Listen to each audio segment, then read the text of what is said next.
Okay, so I am Fair Dinkum Day. This is the Tin Hat Dave podcast, which I plan on making some more videos of. And this is my friend Baz, also known as Dragonfire1226 on Twitch, if you want to go check him out. How's life treating you? Oh yeah, not too bad. How's everyone going?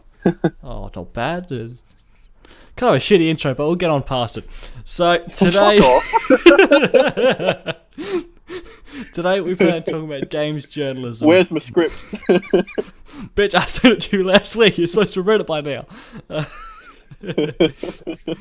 Anyway, we're supposed to be talking about games journalism and the state of the gaming industry at the moment from our perspectives. Obviously, we don't have an authority on this, but it's our point of view. Don't fucking bitch.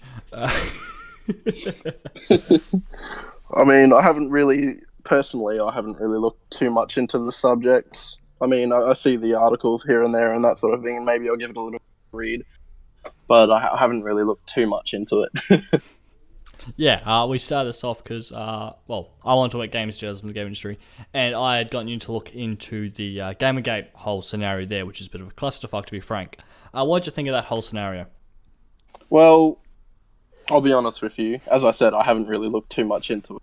But from what I did see, if I'm correct, it's a drama between a couple breaking up, and then gaming media sort of picked it up, and it's all blown up or something like that. I think that was like one video I sent you, which was an example of what happened. Yeah. I'll basically clarify because the other ones go into a bit better detail. I know one scenario was brought up when I was talking to the Swedish guys in the Dead Red Herring podcast. Check that out. I'm going to shill the fuck out of that podcast. It's a good series. Anyway, they brought up the very first one they had heard of, which was there was this indie games convention, and everyone on the board who was voting for what game was the best indie game was giving it, over multiple years, were giving the awards to friends that were developing games. So there was this inner corruption during the entire system. Yeah. But the one that I'm aware of that sparked it all was a chick had created, a female person, I think she was pro-LGBT, whatever the fuck they're called. She had made a game which had scored badly on player feedback, but the reviewers were giving it really good scores despite this. And then they found out she was either close friends with them or literally fucking them. And she started claiming that she was getting harassed by toxic gamers, and then it was found out that she had faked it all. And that was the big start of it. Yeah. I think that's just a bit bullshit. Like, I can understand like hard work goes into creating games and stuff like that, but that's just fraud. You shouldn't give your friends a leg up when it comes to that sort of thing, because that's a no-no. That's a no-no thing. I think in everyone's opinion that'd be a no-no. Yeah, because it's just cheating out other people that have put so much effort and stuff like that into their work, and then just cheap-shotting them, giving it away to a someone that the runners of a competition or such know personally and stuff like that. It's not good. Well, basically, it comes down to complete dishonesty within the journalism space of gaming, and then exactly. Yeah, and then that spread into like what's happened now most recently is far more common. That was the start of this whole SJW. That was where that label originated, was Gamergate. Yeah. And they had to try and work out what would they call this group that is just for social justice. We call them social justice warriors. And so now we had the problem of journalists using their platform as activism, where they're trying to push, transgender rights, men are evil, all sort of that through video games. And some are doing it through just articles saying games are sexist, racist, etc., etc. And some are just, for no reason at all, just destroying games because they're misogynist. Days Gone came out recently. It was a zombie survival game. We're on a bike. And this reviewer complained about the story. Okay, fair cop. Barely did anything about the game in their article, and complained that his wife said, "You better ride me as much as you ride that bike." And then also complained about how this character was never getting any flack from other people because he was killing people in the zombie apocalypse. Yeah, but the thing is, like, when it hits the zombie apocalypse, everyone knows the situation. There's pretty much everyone's gone no morality, and you're fighting to survive. Yeah. So yeah, you've got as much chance as the next guy, and you got to use everything that you can. Yeah. There's no real bloody That's just a weird argument. Another one, I think it's the most famous one that came out was remember Kingdom Come Deliverance, that medieval game? Yeah. Yeah, it got Wasn't too long ago, that one. yeah, I think it was like a year or two ago, and it got a massive amount of flack because it refused to have black people in it because it was historically accurate. Yeah. And basically what happened there is game journalists complained, oh, it's not inclusive, it's racist, etc. And they were saying, well, we spoke to historians. Historians said there's never been a black person recorded in our history. And so these SJWs were saying, well, that doesn't mean they weren't there, so you should put black people into it. And basically they ended up winning that fight because they refused to step down to the SJW mob. And people were happy with that. And in fact, the game is so accurate to history, it's now used in history lessons in the country it originated from. Damn. Yeah. I haven't actually heard much about that. Yeah, I did some digging into it, and yeah, basically that's the problem with it is these mainstream articles, like Kotaku's a famous one. What's another one? There's a Polygons, I think it's another famous gaming site. They're using their platform to shun people who aren't following these SJW ideals. Yeah. I feel like I've seen a few game companies and stuff like that add inclusive shit so they can add more of a player base, I'd say. Well, I think it's more it's like to pull them in. You get what I mean? Yeah, I think it's like trying to please a certain very vast minority. Yeah. Because like we had Xbox One had like the black only person group bullshit thing, and it had some event that was for gay people only, or LGBT, whatever the fuck, people only. That's like Overwatch. Yeah, like, this whole sense of the LGBT sort of thing, like where I saw there was stuff about Soldier 76 being homosexual. Yeah. And I just thought, what does this have to do with the game itself, like the gameplay and stuff? And last I checked, I didn't really notice anything towards that in the lore of it. And that's because entirely there isn't. I went into half an hour of Soldier 76 voice lines to see if there's a single hint, and there isn't. And look, Tracer is, okay, I think she's a lesbian in it. Now you can say, he's a misogynist because he's fine with that. But the thing is, Tracer's design seems like butch. It seems butch, as in slightly masculine. Now, I don't really care. I can see that. Yeah, exactly. And she seems flirtatious, so it doesn't surprise if she's lesbian or bi. Now, Soldier 76 is a stereotype. Every part about him, even his name, is referencing that he's just another generic soldier. So, people, when he came out as gay, was like, this is revolutionary. No, they've got a generic backstory, and this is also a retcon that came into it. I'll go into that a bit more in a second. But he's a generic soldier. He has someone that he loves. He's going to war. He's fighting for the greater good. Generic as fuck, and all they did was change it from girlfriend to boyfriend. Suddenly that's revolutionary. That's not revolutionary, that's lazy. Well, yeah, like you said, it's generic and stuff like that. Even his moveset in game and stuff is generic. It's just like a Call of Duty layout. His ideas inspired by COD. It's why. It's designed like a generic Call of Duty character. He has grenade, he has a machine gun, he can sprint. Exactly. Yeah. The other thing there is, I went through all his voice lines. Not once does he mention having someone he loves or misses. Half an hour of voice lines, not once does he bring it up in his backstory. In none of the comics does he bring it up. Especially in the animated short, there wasn't really anything to hint towards that either. No.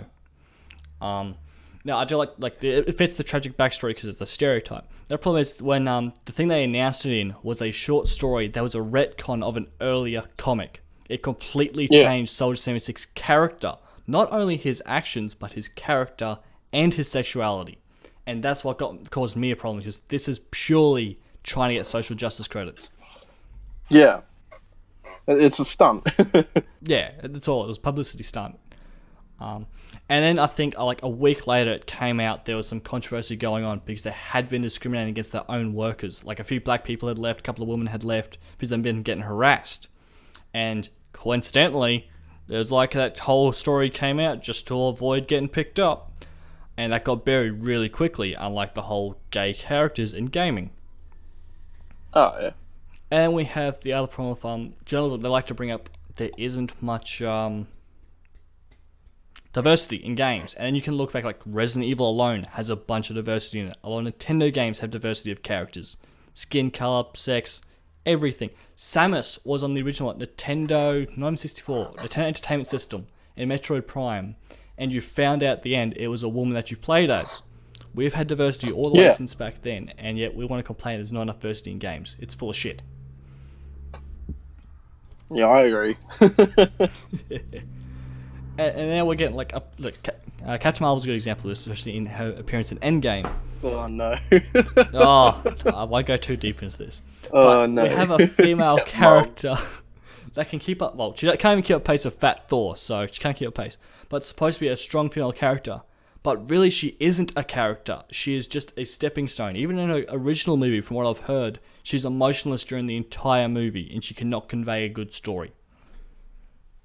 Well, yeah, actually, the only time where you sort of it tries to bring emotion from her is when she finds out about Nick Fury.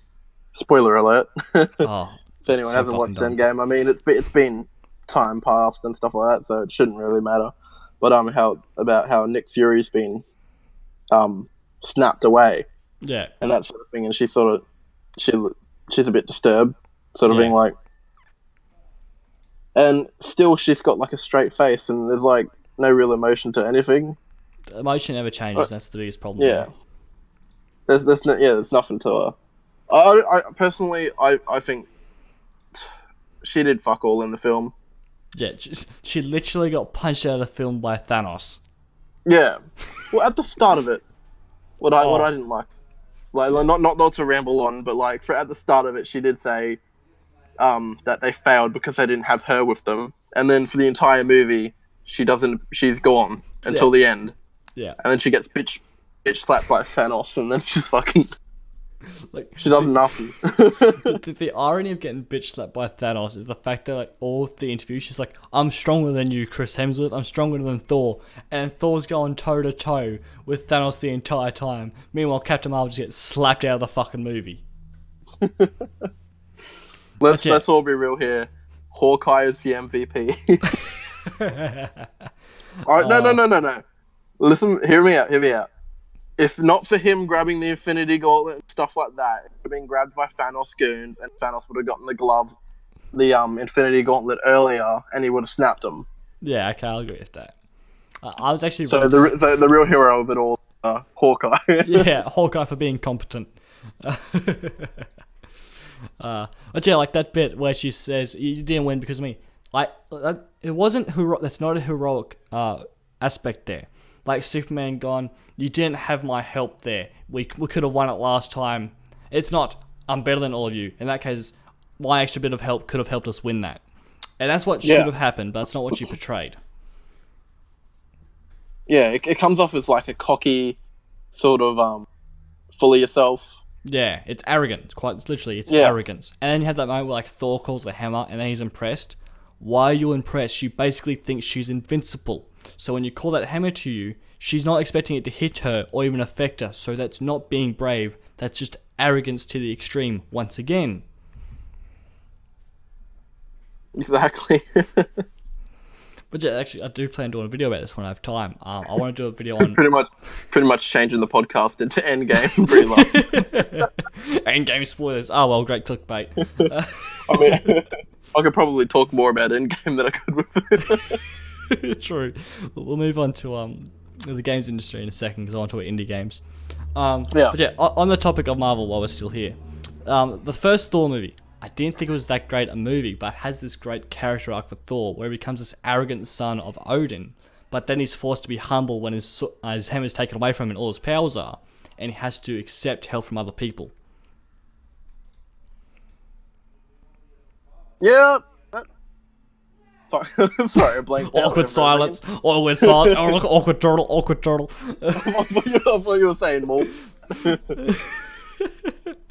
But yeah, okay. Yeah, basically, the character arc there is he has to accept help from others and listen to other people other than themselves. Yeah, he pretty much goes like an enlightenment. Yeah. So he's not as arrogant anymore. He has to humble himself. Yeah, he's changed his like ways. and that sort of thing. Yeah, that's like Iron Man as well. He's sort of cocky and stuff. He's a bit arrogant, and Yeah. then you see how he changes.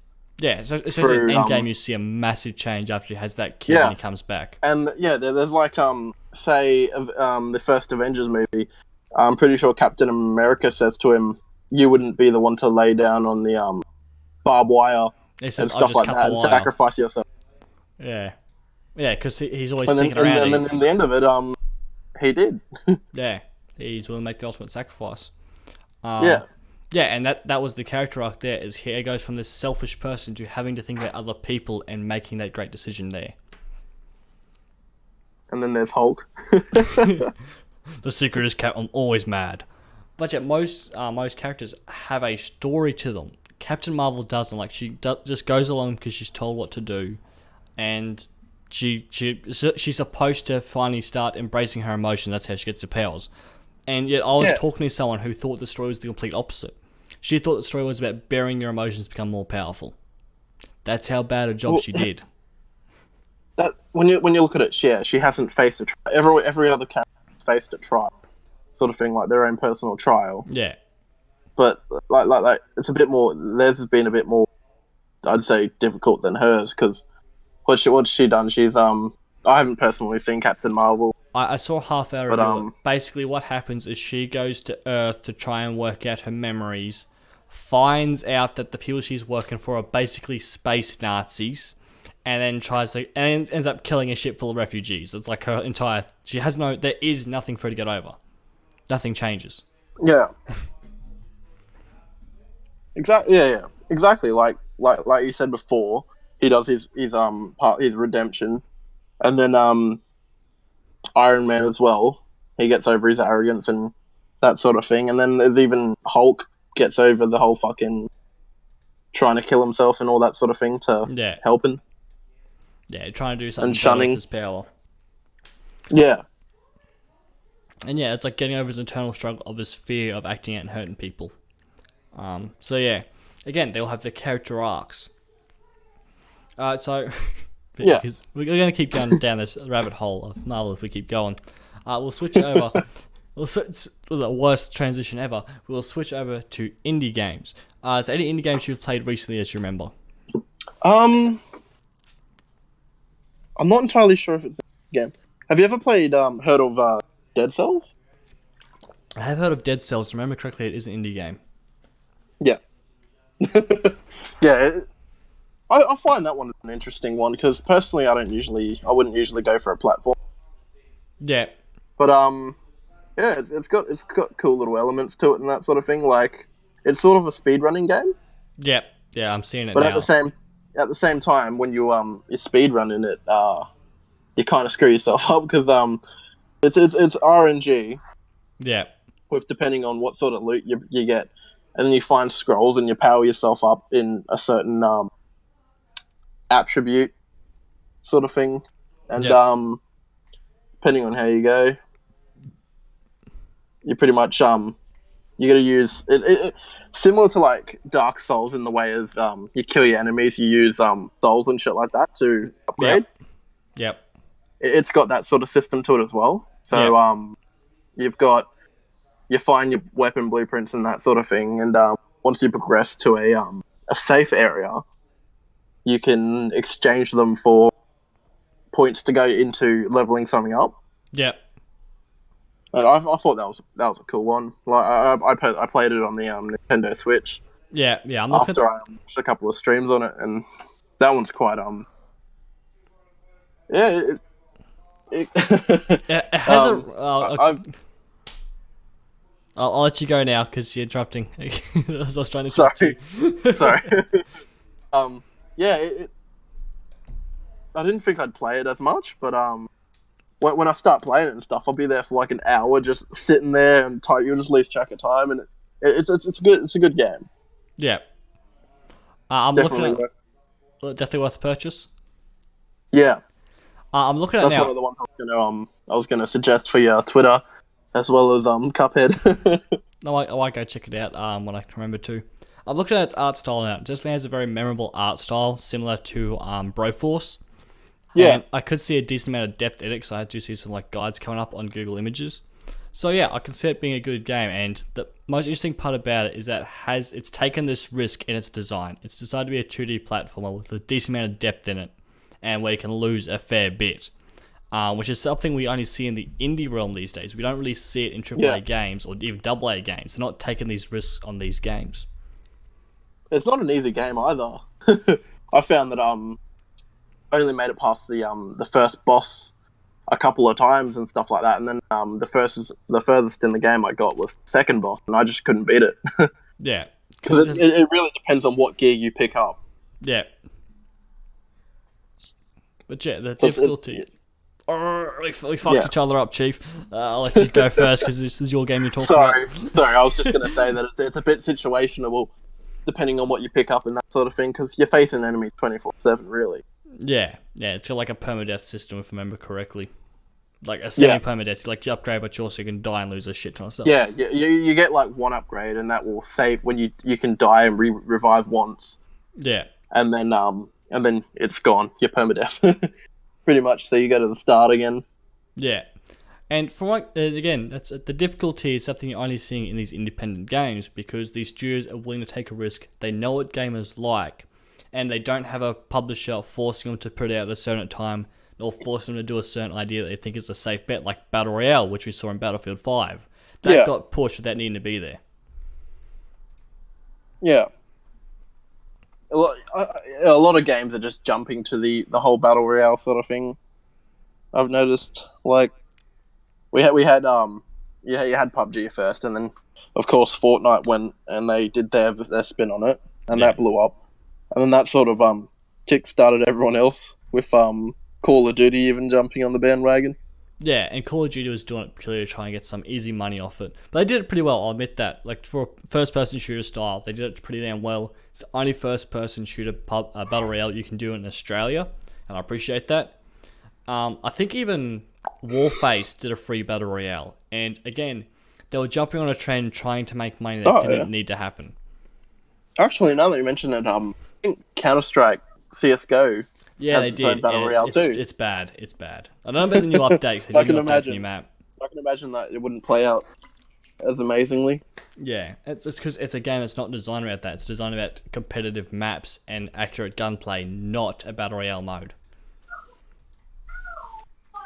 And I just want to bring up Killing Floor 2 here, so I'm playing it recently, and that was an indie game. It started off as a mod for Half-Life 2, then the game Killing Floor 1 and Killing Floor 2 is the improvement of it. Zombie one, isn't it? Yeah, it's like this zombie wave shooter, and then you have a boss right at the end of the 4. It has 4, 7, and 10 waves, and then you do a boss fight. And it's a really fun game. Give that one a try out. Oh, you will. I think it's one of the best zombie shooters. I haven't actually played it myself. Yeah, I think it's one of the best zombie shooters I've played. Especially as a long-time Call of Duty fan I played a lot of Call of Duty Zombies. I like that mechanic of having to survive these zombies, buying guns off the wall, and slowly progressing. Yeah. It has quite a bit of depth in it because you do level up your certain classes for what weapons you use, and they give you special abilities so it can change your system up a bit. Certain guns obviously better than others, and some a bit more tactical than others. But overall, it's the thing that astonishes me the most is that every gun handles differently. All have different animations, all have different sound effects, they even recoil differently. Their ballistics are different. Every part of the gun has been uniquely made to be that gun. And they sound like the real versions, or at least what the real versions sound like on camera. Yeah. Well, that sounds pretty cool, because you've got that's variety to your game. Oh, yeah. And then it's not really going to bore you having to do the same shit over and over again, like using the same weapon constantly. Yeah. Like, at the moment, I use the Desert Eagle because it's a really high-powered pistol. It'll destroy, like, the really weak enemies you get at the start. And you get like these tougher enemies, the pounders and these flamethrower guys that come in before you get to the boss fight. And they take a fair few bullets, but they just add to that challenge a variety of strategy. So I use the Desert Eagle for like a close combat high damage pistol, and then I have the M16 because it has a grenade launcher as well as a machine gun. So every gun, no matter what round, is a one-shot headshot, except for like a couple of enemies. Yeah, because the guns don't get weaker each round. The enemies just become more varied and because those varied ones are tougher than the standard zombies. You have more zombies. They come from multiple directions, and depending on your difficulty, they even move at different speeds and do different attacks. But your starting pistol, that's pretty cool. Yeah, there's a lot of detail put into it. In comparison to like other games where it's just they've got more health. Yeah, like COD Zombies, it gets more health until your gun's a pea shooter, which is really frustrating when you're at high levels. It really does get really frustrating because you spend the time upgrading it, and then you just stay for ages trying to take out like small waves. Yeah. And like early zombies, you only had so many zombies per wave, so it was like you're just literally killing them all, then waiting for them to respawn and doing it over and over again. And you also need that sense of accomplishment that you would in Killing Floor 2, because there's an actual end to the game where you've beaten this boss, you upgrade more stuff, you get some new skins for your guns. There's a sense of accomplishment there. Yeah. Whereas you're just going until you die, and then you just get a screen where you lose. Yeah, and you can have you got to this level, or maybe if you're lucky, you completed the Easter egg. Other than that, there's not really much there. There isn't that much meat in that mode. It's a good mini game, but that's about it. I will say it's just mini games with bonuses. Yeah, I will say Call of Duty World War II actually had an ending where you could actually win the game by completing the Easter egg, and it was easy to do the initial Easter eggs, which I really liked. That was extremely fun.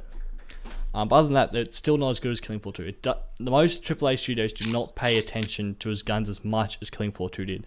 As a gun nut, it has the most details and most accurate weapons I have seen in a video game. Oh, mate, fucking... Just using the lever action and noticing all the small details on it, it's just beautiful. Just nut. I'll nut to that. I'll nut to that 1897 Trench shotgun that uses Dragon Breath rounds. Yeah, but it's also got these like really interesting sci-fi medic weapons, which their alternate fire shoots a medical dart to heal your allies from a long distance. The medic also gets a medical hand grenade, so they can throw it and heal their allies as well as damage zombies with that grenade. Yeah. And then you have like the flamer gets bonuses to using flamethrower weapons. The survivalist can spot invisible enemies, so he gets that bonus and he can shoot them all, as well as getting a health bar of the zombies' heads.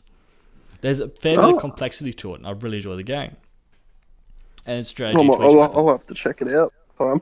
Yeah, it's definitely the best zombie shoot I've seen. I mean, I haven't played Left 4 Dead 2 in many, many years, but I really enjoyed the survival. Those were the days, eh? Yeah, they sort of were, but I don't know, I'll have to check it out and do a review of it one of these days. But yeah, I'm really keen on the new model. The Mortal Kombat, the new one. Yeah. Apparently the combat's changed a little bit, so it's more strategy than rushing in. So you gotta like know your shit a bit.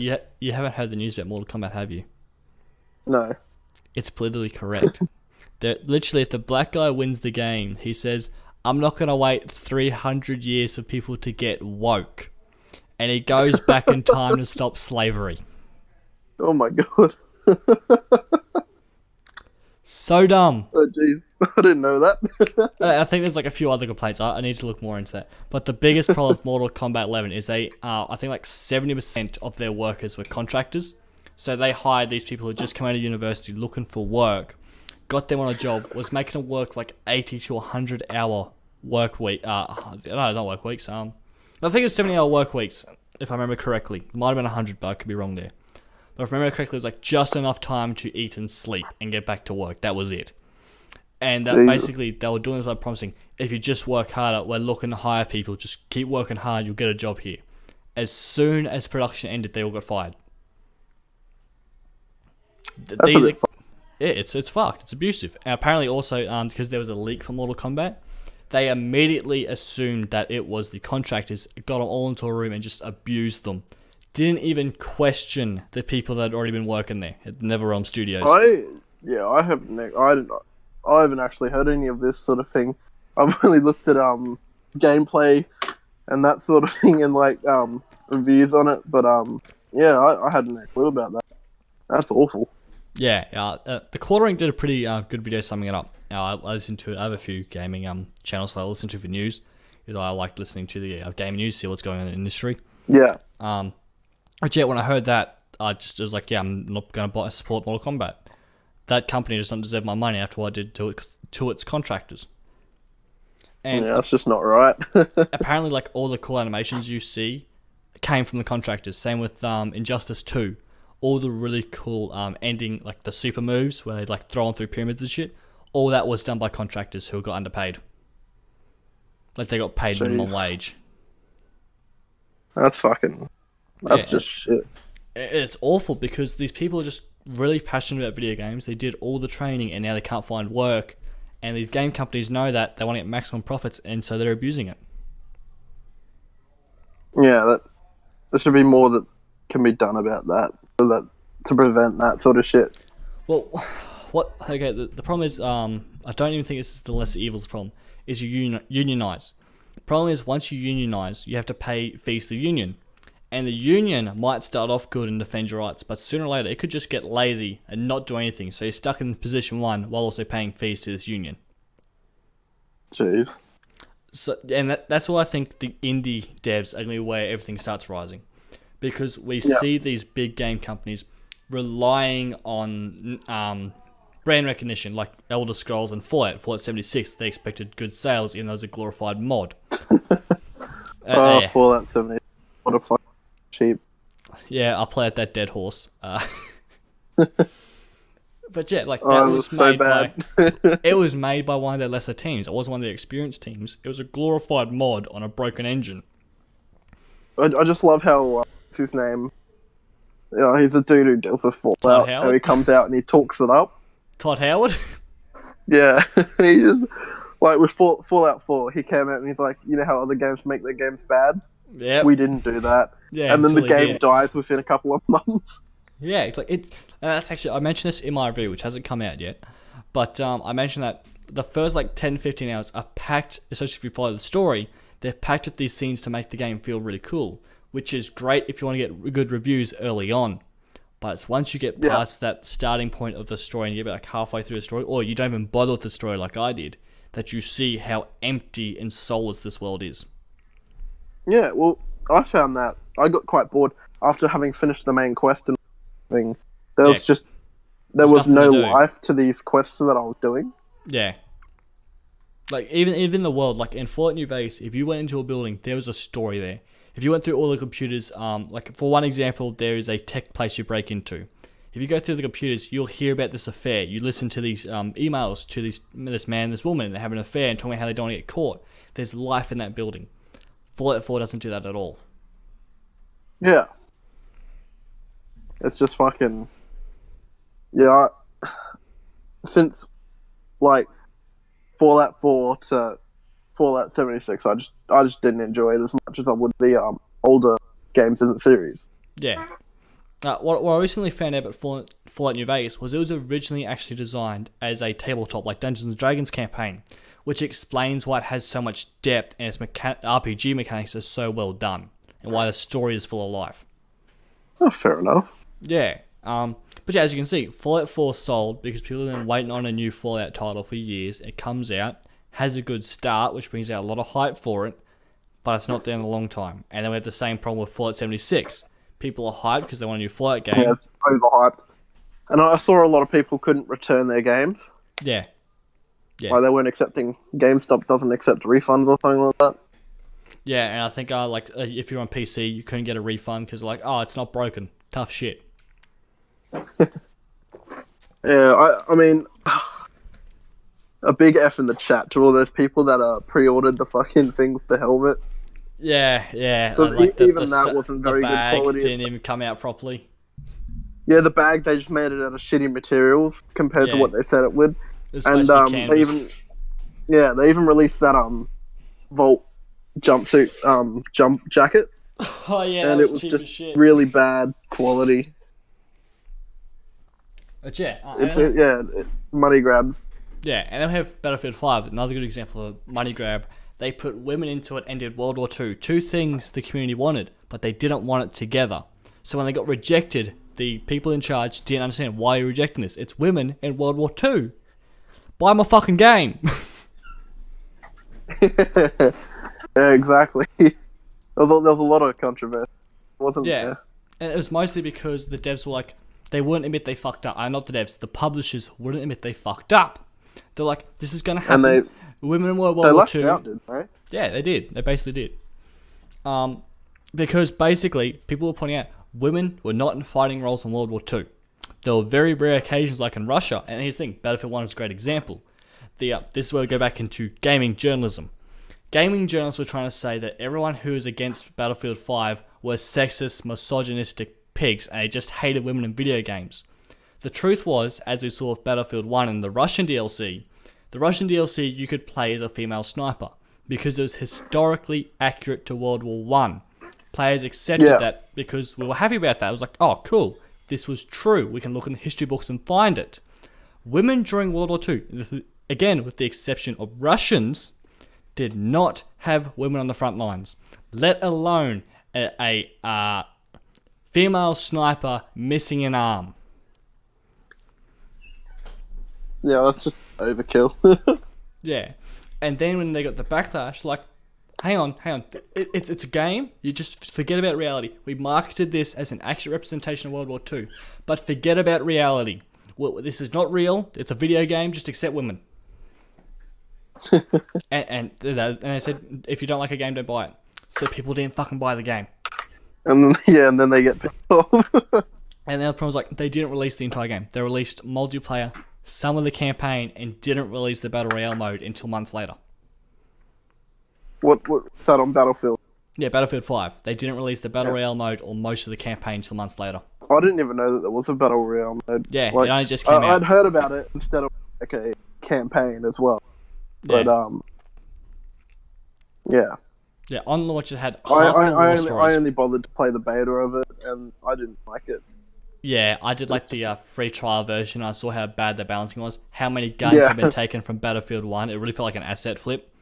It came out way too fast. It needed another year or two. It should have had at least 2 more years. But again, that's EA, the publisher, being greedy and pushing out games when they shouldn't be pushing them out that quickly. Yeah, it should be about the quality, not the quantity. And quality sells, but we have these game companies like EA, he's been greedy quite for a long time, but it's only now they're really fucking over players and fucking over the dev teams. Activision's just as bad, and like Blizzard's being just as bad. They released a whole Diablo game, which people want, only on phones. Oh, yeah, with on microtransactions. And then, did you actually watch the reveal? Oh, yeah. Oh, I cringed so badly. How everyone just started getting real, like, salty about it. Yeah. And then they're like, well, you have phones, don't you? And they attack the audience, which is just the worst thing to do. It's like, dude, not everyone has a top-of-the-line phone, you fucking cunt. And also, it's a fucking PC game. It's where it's got its name from. Yeah. Which is like, it was just bad marketing. Yeah, like, it's a heavily lore game. There's a lot of lore in that game, and people don't want to have to pay for it on phone, have to deal with microtransactions on phone. They want to play it on PC. Yeah. And again, that was... Well, if it was to be brought out, like, everyone, that's what we all wanted, another Diablo on your consoles or your computer, and then they're just like, yeah, phones. Yeah, basically. So you can imagine the disappointment. Oh yeah, like you'd be pissed off as a fan. They're like, I wasn't. I'm like, I can't understand your fucking pain there. And then again, they attack the audience instead of going, we fucked up. We will port it to PC for you players. Yeah. And as we're seeing a lot of games that are cash. I think Ubisoft's not doing too bad now. They're focusing on avoiding politics completely, making at least decent games, like Far Cry New Dawn's a bit of a cash grab. But they're making decent games. They're focusing on the games instead of the long-term money services. They do the microtransactions, as we saw for Rainbow Six Siege, which are a pain in the ass. Is there anything new that's been brought out by Ubisoft? Because I haven't really been looking at them too much. They're bringing out a new Ghost Recon. I think it'll be similar. I think I saw the trailer for that. It looks decent. I won't say it looked good. It looked decent. I played Wildlands, but in my opinion, I found it a bit dry. Yeah, because your missions were just the same shit over and over again. Yeah, but the multiplayer was fun. Yeah. Actually, there we have another case of relying on the brand title, Halo. The Halo series another. Okay, anyway, back to Halo. We have another Halo coming out, Halo Infinite, and again, it's another story about Master Chief. Just let him die. Stop getting out the necrophiliac paddles and let the fucker die and tell a new story. Have they revealed anything more on that? Not yet, but we just know it's gonna be fucking Yeah. him. Yeah. That's good. Yeah, they're just writing Master Chief out. Yeah, they're like, we need the money. Give us money. Give us money. We need it for the I goblins. don't think Halo 5 was that great, was it? No, and again, it had 4 new characters, but they were chasing down Master Chief. Yeah. Yeah, again, it relied on Master Chief in the name of Halo to sell its game, and that's where the problems are. As we've discussed previously... There's a lot of cool stuff that Halo could be doing with other characters. Exactly. Is the thing, because there's like so much in-depth stuff to it, like the ODST. And all the lore Reach around and all the that. Navy Intel, that sort of thing. Yeah. Halo Reach was a good example of a very good game in a franchise. Because it was a... What? Oh, I was going to say it was a sad game. No. Halo Reach was a game in the Halo series, but it was its own individual story. It took a pretty different turn from the previous games. It was a really fun game. It didn't rely on Master Chief. Yeah.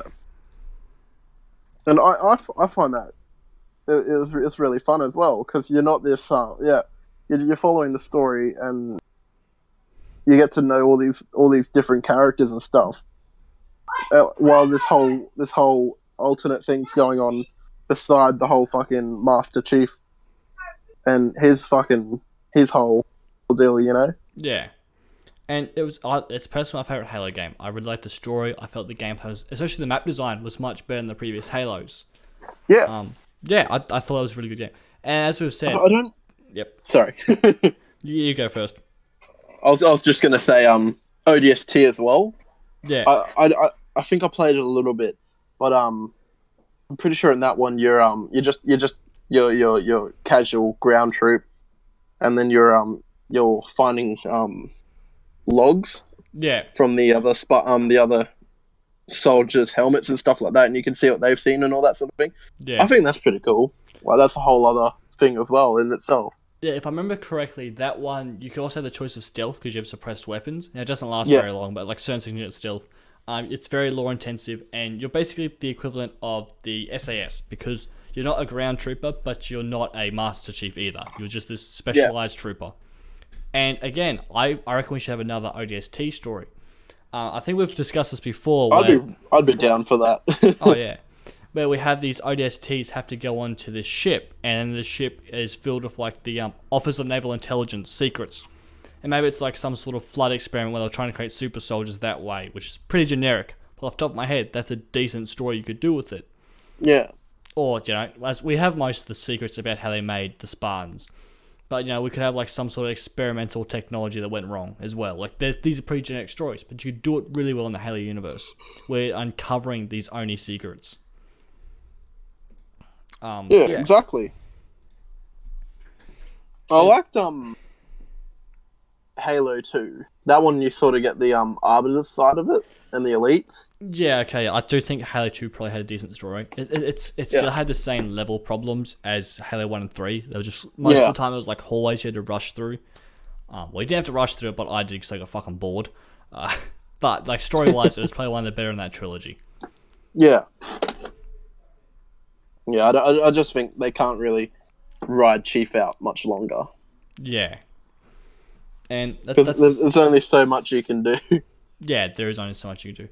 And that's what I'm seeing from these big publishers. They're taking these safe bets, using the old franchises to sell games. And they're not necessarily improving on the games, they're just releasing a new one. Yeah. And they'll add a couple of new guns here and there, but it's nothing. Maybe a gimmick which they'll then add and take away, and etc. etc. But nothing special. There are no original ideas. Like Titanfall 2 was a massive improvement on Titanfall 1, which was an original idea and a risk that was taken. And now we have Apex really Legends. Enjoyed Titanfall 2. Titanfall 2 but have you played it? Yeah, I finished the entire game and I got max level on fucking Xbox. I love that game. It's a great game. Hell yeah. But yeah, like that is a really good game that they just let Respawn make it. And Respawn made the original Call of Duty Modern Warfare. Yeah. And so they make quality games. Unfortunately, they weren't given that freedom a third time. And so they made Apex Legends because EA wanted a battle royale. Now, to be fair, they did do a pretty decent battle royale, and they focused it on allowing people to communicate without mics. Still fucking battle royale. That was actually quite a surprise, Apex Legends. Yeah. They just there was nothing about it and all that. It was like, and then they just dropped it. Yeah, streamers and stuff like that were paid to play it. Yeah, and it was just to like fucking. It took over Twitch pretty much for the first week. And here's the reason why they did that. They openly announced, we knew EA would make everyone skeptical of the game and not want to play it, so we figured we'd just drop it and let everyone play it before they made judgments over it. And they had to do that because EA is such a terrible fucking publisher. And you get to another point is that these devs are so bad. Not devs. These publishers are so bad that even the devs know people don't want to work with them.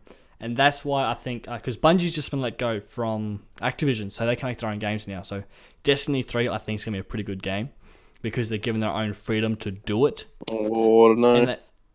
Because let's face it, I'm not too into Destiny if the whole. It just. I liked Destiny 2. I just didn't like. Oh, that's no you could mean. I liked Destiny 2. I really liked the gunplay and how straightforward it was because I think it was simpler than Destiny 2, Destiny 1. Yeah. And I really liked the PvP in it. Like, the game overall was really solid. Its only downfall was shit story and microtransactions. Without Activision breathing down their necks to pump out a game, they can make a good story and take out microtransactions and sell an actually good game. I found it's kind of shit with the DLC as well. Yeah. In the sense that if you're not someone who pays for all the DLC and all thing, you just lose quality of the game.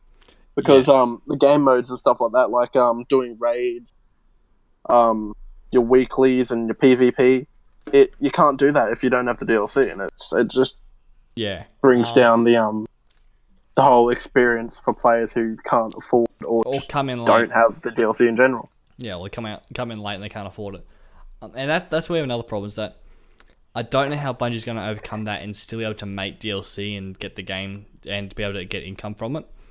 But they're starting with the Master Chief Collection, which will be able to go up, and that will sell well because they're remastering Halo Reach. I'm going to play the shit out of that motherfucker. I'm going to get Destiny 3 because I want to show some faith in Bungie now that that's an indie developer. Because I think they have a chance to make a really good game now that they have complete freedom over it. Well, definitely. Like, I'd be interested to see what they pump out next. Yeah. The other thing is, Borderlands 3 came out, and as we've seen with Borderlands 3, 2K Games, I don't think it was 2K Games, because the devs assumed it was going to be on Steam. And then the developers decided and it's been sold with Epic. Yeah. What's the company called? Sorry. Epic Games has decided, Quicksilver decided to sell it to Epic Games for 6 months. And they did the same with Outer Worlds. Like, the devs, a week before it got announced, were saying it's going to be on Steam. Yeah. And then it got announced to be on the Epic Games Store for a full year. I'm like, I wanted to play that game. Now I'm not, because fuck you, Epic. Yeah, I think that's deterring a fair few people. Yeah. That sort of thing. Like, a lot of people don't want to buy it from Epic. Yeah, and it's not because like we don't want to use Epic. Well, some of us don't because there's like spyware in there. The real problem with Epic is that it's not giving gamers a choice. It's buying it out, so it's like, come here. We know you want to play it within the first year. Come here. Come on, go on. Give us your money. Stop being a selfish little cunt. Give us your fucking money. You don't have a fucking choice. You play the game, you give us fucking money. Pretty much. Yeah, and that's why I refuse to buy Epic, because like, I don't want to be forced onto your platform. Had you given me the choice, I would have gone and bought off Epic so I could support developers. But fuck you. Yeah. So I think I know that there's a bit of hate that went out about all that. Oh yeah, I think there still is, and there's good reason for it because that's just it's not consumer friendly to be buying out games. Like I think what was it? Metro Exodus was supposed to be on Steam. It was supposed to be on Steam so close to the release date that EB Games literally had to put stickers over the games. They had to put a sticker saying it was going to be on the Epic Store over the games in the last week. That's how close it was to being on Steam on release before Epic Games bought it out. And again, that was Quicksilver. Quicksilver did that as well. Epic's just trying to run the joint. Yeah, and soon the world will be run over by kids doing Fortnite dance. doing the floss on their bodies. I regrettably can say that dances. I'm judging you so hard. Anyway, but that continues the point of these developers being greedy and not listening to players, and they just want the money. So, how do you combat that? Indie games. These big developers are sooner or later going to burn out players enough where they just stop buying the games, and then they will collapse, and what we'll have is a rise in indie game market, which is already happening. We have a slow rise of them, because indie games have to make a good game that players like, otherwise they won't sell titles. They have nothing to rely on. Yeah, you get it. Yeah, I get that. Yeah. But yeah, like A Hat in Time, which I don't think you were there for most of the stream. That's really I was fun in game. and out. Yeah, you're in and out. Like, that was a completely indie game. It's got a fair bit of adult humor, and I was actually reading an article recently. It's not really designed at kids. It has the kids' art style, but it's not designed at age group because they know kids aren't buying indie games, so it's aimed at adults, which is why it has some cheeky adult references, some old references to movies, that sort of thing. But it's a really fun platformer with a nice hat gimmick. And I surprisingly enjoyed it. It came into, I'm skeptical, I'm doing a review, we'll see if I enjoy it. I really enjoyed it. It was a good indie game. Well, that's what you want, really. Yeah, that's really is what you want. And it's going to be the best direction for the game industry, because these companies have gotten too big and are trying to please these CEOs, and they can't do it anymore. There's not enough money for games to go around. There's too many games that come out. There's too many games that are coming out broken. Gamers have become skeptical. Yeah. That's what... I'm sort of regretting, but not really. I do enjoy playing the Switch and stuff like that, but there's a lot of indie games on it. Yeah. But a lot of it's just not good indie games. That doesn't surprise me. Yeah, you get the bad side of the indie game. Yeah. And that sort of thing, but there is don't get me wrong, there's a lot of good indie titles. Yeah, there's a lot to come out. I just wish that there was more quality. Yeah, I think the PC game is definitely the best market for indie games, because basically they're released on PC. Yeah. PC sells well, then they can afford to switch to console, and that's where you start getting really good money out of the console market. Yeah, a lot of things are actually porting over to the Switch too. Yeah, which for how much you pay for it, this console needs to be stronger. Have a bit more power to it, because right, so Ark Survival Evolved. Oh god, it's not gonna run on a fucking Switch. This is on the Switch. Oh, how did it get on a Switch? The game is virtually, I'd say, unplayable. Yeah, I would not waste. It's a waste of money, I'd say. I would not fathom playing Ark on the Switch. Yeah, I mean, it does not run well on PC and console. Why would they do it on a fucking Switch? Yeah, and the Switch doesn't even have that much power in AAA games. Yeah. I think what's a game? It's got Mortal Kombat 11 even. It's been ported to it. Oh, but from what I've heard, Ark Survival the Switch it's a really bad port. Yeah. And that it just doesn't run very well at all. Yeah. Actually, on the topic of Ark Survival while we're there, have you played Conan? No. I did think about having a fucking look into it and that, but I sort of saw it as I've already got Ark here with me, and Conan, it seemed like it wouldn't be that great. Okay, yeah, I'll go into it actually, because I played Conan for 3 days because I had a free weekend on. Yeah. Conan Exiles, it's like if you take away all the advanced tech you get in Ark, you basically have Conan. But the advantage of Conan is the game actually runs properly. Everything is crispy smooth. The buildings don't take anywhere near as long to build. Like, you can get resources a lot quicker for buildings. You slowly advance through the tiers. You can fight bosses in it, and the bosses aren't impossible. If you work together and you're smart, you can fight these bosses, get bonus shit off it. You had this overarching story through it, which I'm not entirely certain through because I haven't played much of it. But the game runs really smooth on console and PC. It looks great. The enemies actually can the hit registry actually works. So if you can just nick them, the hit still counts. Whereas Ark, you can be 6 miles away and you'll get hit by a dinosaur you can't see. So basically, Codename Exile is like if someone competent made Ark. Fair share of bugs. It is just a list of bugs at this point. One thing I don't really like about Ark is the fact that new players you can't. Yeah, it's not worth coming into as a new player now. The player base I just don't quite like too much. Yeah, because especially playing on console, you've got this whole fucking console sort of thing going on. Yeah, and people will like. I've been on servers where I build up, and because I'm not friends with a group of people that fucking I've got no clue who are. Yeah, they'll just because I'm not friends with any of them. What they'll do is they'll grief all your shit.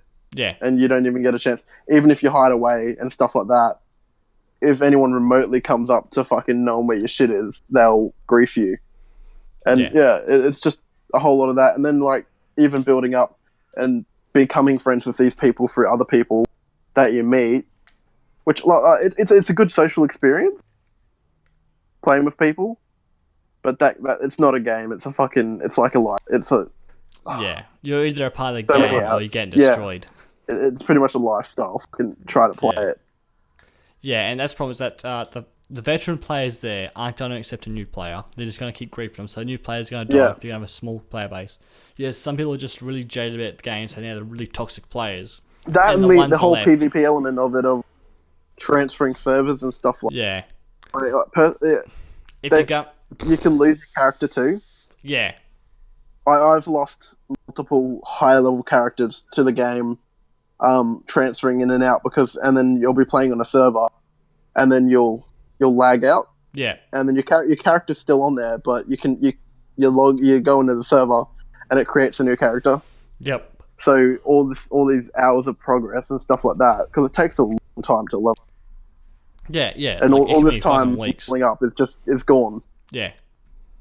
And you contact the help about it, and they just tell you there's nothing that they can do about it.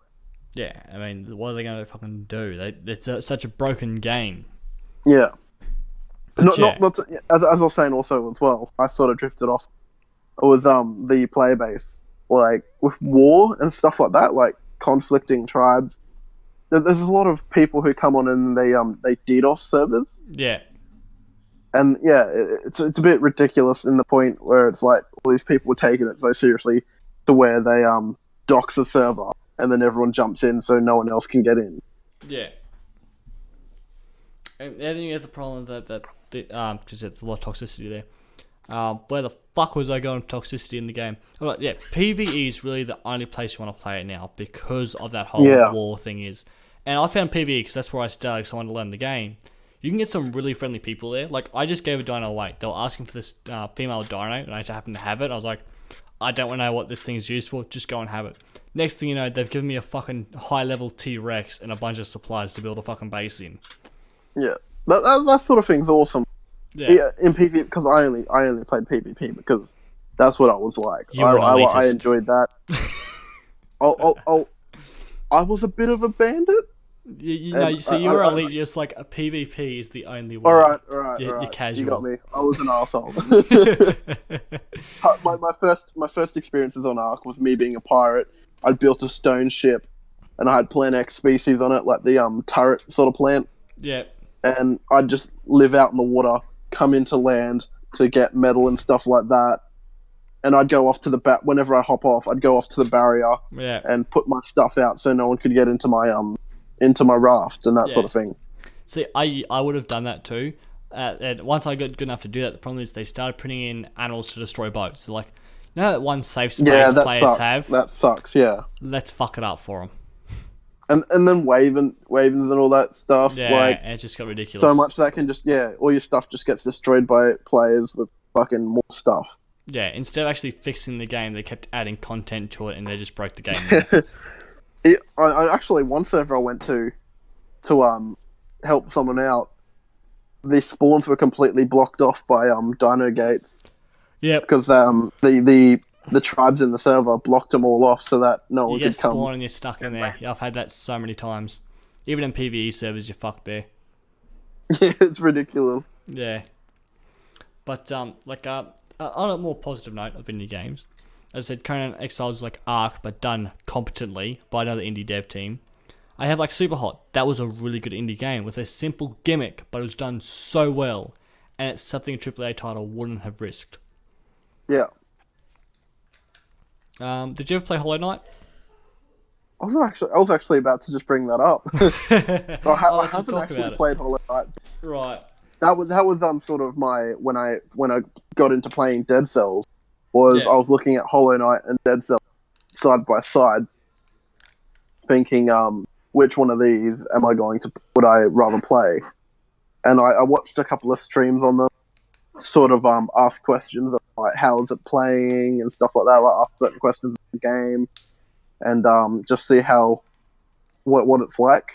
Yep. And I went with Dead Cells because that seemed more thing. Yeah. But Hollow Knight looks quite interesting. Yeah, from what I've seen, because I watched a streamer play it. He highly suggested Dark Soul Invader as well. Watching him play, and I was talking to him about it because I used to watch him a lot when he was streaming a lot. Yeah. And it's basically an old school platform. Like you have a certain amount of health, and you get more health as you find artifacts, and you get different attacks, and it has really challenging boss fights in it, and that was really good about it. It's another good 2D platformer. Again, they would only get risked by indie developers. Mainstream developers don't want to put the money risk on a 2D game anymore. Well, I mean, they're not that popular as the thing as well.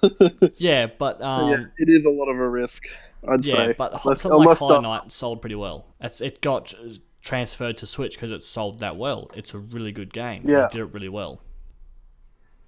I think another good indie game is what's that one? It's got fans in it. Undertale. That's it. Undertale. Yeah. That one's a bit popular too, and I saw recently they brought out a free further on part of the story called Deltarune. Right. Yeah, I remember Deltarune. Yeah. No, I think that was actually a fan creation that's similar to Undertale. Everyone keeps getting confused. It's Undertale 2, but it's actually a separate game made by fans.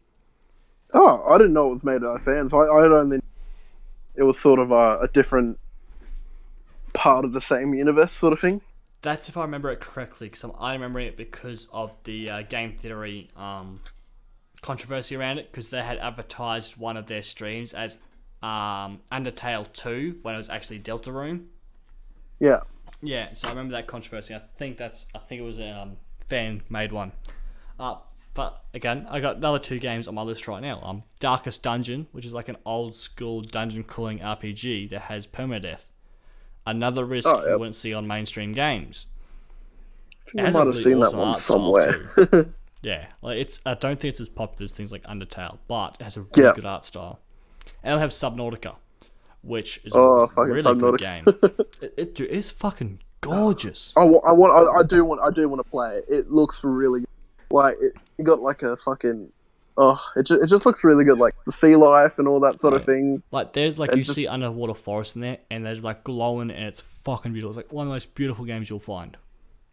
Not gonna lie, I'm kind of scared of the ocean.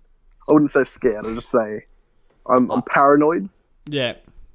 I've been grabbed underwater a couple of times, but yeah.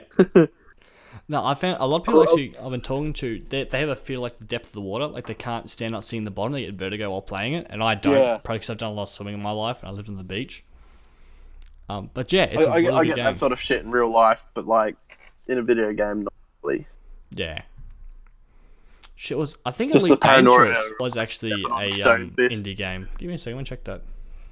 What game was it, sorry? Elite Dangerous, I'm gonna check that.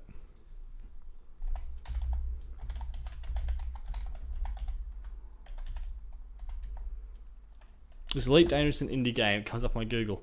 I'm not too sure if it is. I'm checking it out right now on Reddit.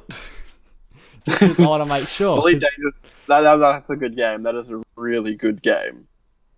Because you've seen I've streamed it, and okay, yeah, it is an indie game. It was not published by a big developer like EA or Activision. I love it. Yeah, it was self-published. It is by far, and I don't say this lightly. This is Elite Dangerous is the best space simulator I've ever played.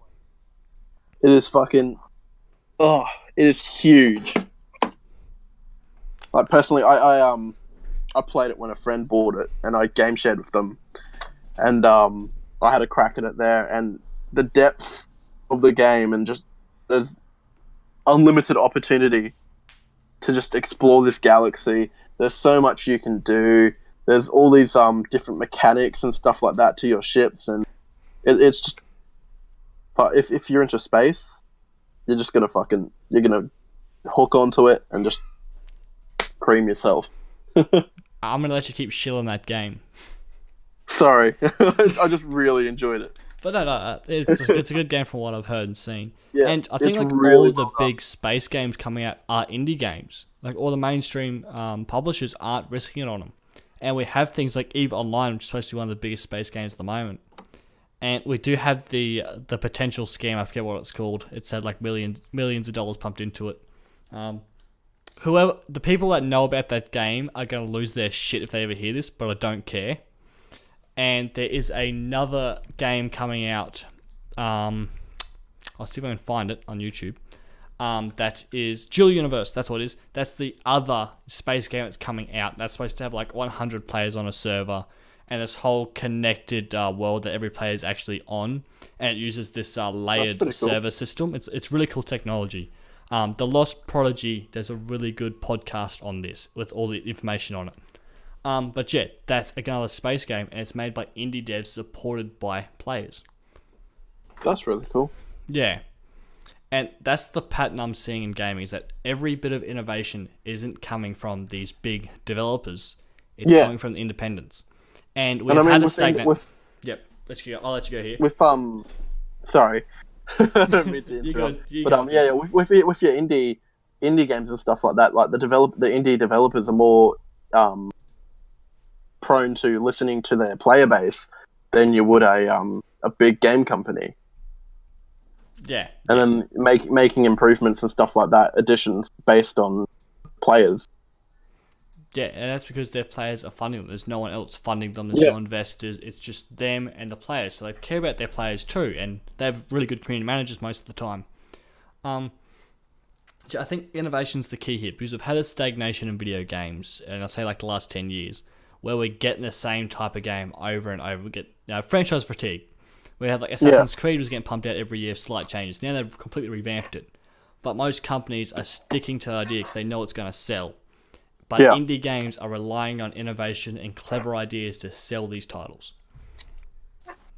I lost all fucking interest in Assassin's Creed.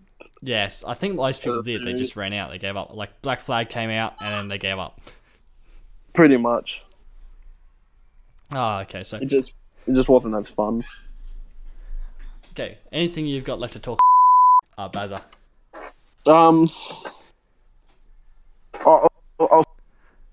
Elite Dangerous, because personally I reckon you should try it out. I should. I think it will come out. It's a really good game. It should be on sale again, so I'll probably try it out. There is so much content, and I found that game in particular, the player base is they're so friendly. There is the official forums and all that sort of thing.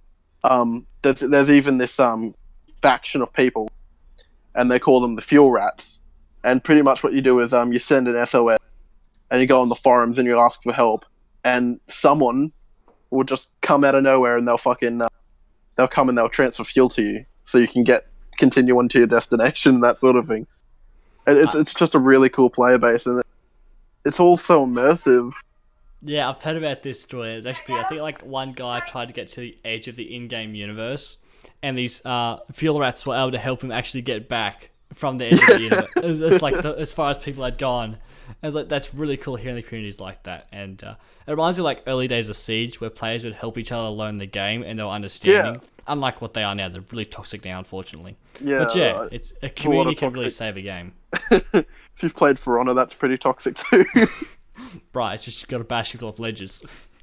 Pretty much. You got to roll and shield bash. The ultimate teabag. Yeah. So we have been talking for over an hour on this issue, Chief. Oh, jeez. Yeah. Might be time to wrap it up. Yeah, exactly. I was going to say. What's your final thoughts? Final thoughts. Politics. Fucking. I don't think there's a real need for this fucking Gamergate drama.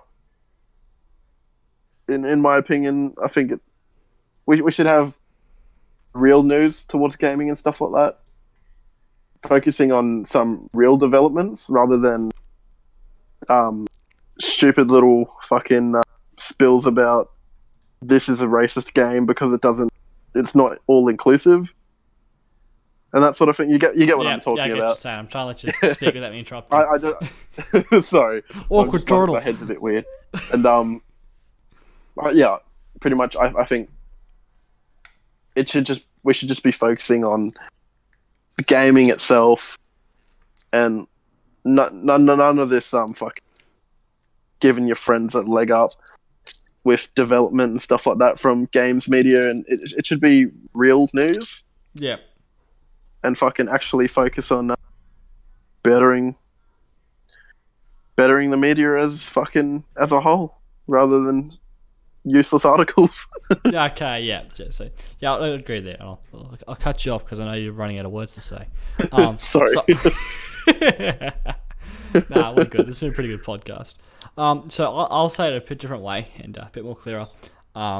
Basically, what I'm after is fair journalism that doesn't bother with politics. I suggest looking at exclusively games and Niche Gamer, the independent journalists that focus on just telling the stories about games rather than actually going into all this identity politics bullshit.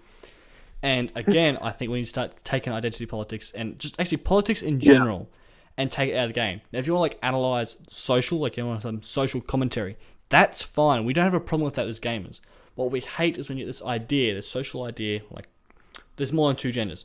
I think it's full of shit. When you start inserting these ideas into games and telling us how to think and how to feel. That's where the problem with politics in games is. And we also want, this is what Gamergate was truly about. It was about getting journalists to be honest and fair and not put politics into it. Just give us actual journalism about video games. We want to hear what games are coming out. We don't want to hear your bullshit about being racist. Well, Dave, I think you've hit the nail on the head. Yeah, and then the last bit is, as I've been repeating about, I think most of this has actually been talking about indie games. I think indie games are going to be the future because I think they're going to focus on innovation and making really good games and not relying on brand deals like big publishers are. So that's basically all we got to say about those two issues. This is my mate Bazza. He has his Twitch channel, Dragonfire1226. You should check him out. He also has Twitter. If you can I find ever do stream. easily if you ever decide to stream again. I am Fair Dinkum Dave. This is the 10 Hat Dave podcast. You can find me on Twitter at Fair Dinkum Dave. There will also be a 10 Hat Dave coming out soon. Remember to subscribe and hit that bell. I don't know who will be coming up next for the interviews. I have a few people I might do. I think I'll return the favour to the Dead Red Herring guys first, though. Hopefully next podcast I'll have more to say. Don't worry, I'll give you a month to prepare. I'll give you a month. So that's all from us. Have a good one, ladies and gentlemen.